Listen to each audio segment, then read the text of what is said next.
All right, signs that I was a medium, part 2. I decided to do part 2 because I suddenly thought of all these other ones that I didn't get to mention in the first part.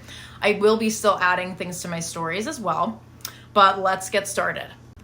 Okay, so one thing was, as a child, and I mean really my whole life, but especially as a kid too, I was so immensely connected, really spiritually, to nature and animals.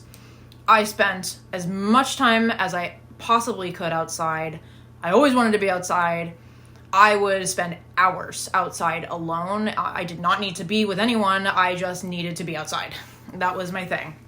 And I felt really, really connected to animals in a very deep way.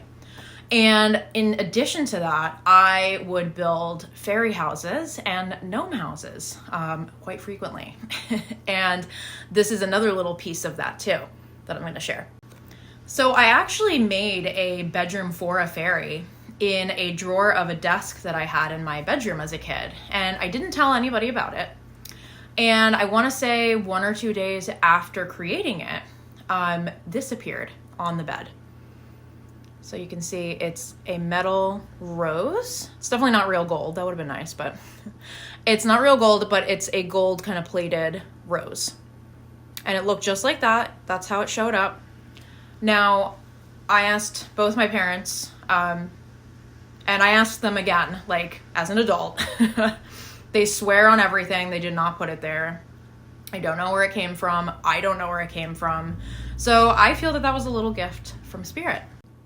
So another thing, and I think this lasted about a year at least, I used to make my parents hold my hand until I fell asleep at night. So again, I don't really remember why I felt like I needed that, but just interesting to me. Another experience that really stands out was when I was probably around 7, maybe a little younger. I was playing in my backyard and I noticed my neighbor's cat messing with something kind of far away. And I was like, oh, okay. And I looked down and what I see in front of me is a small mouse and it had bright blue eyes. And I swear on everything, that is what I saw. We stared at each other for what felt like a very long period of time. And my dad was outside with me and I yelled out to him and told him and I tried to show him and it was gone by the time that happened.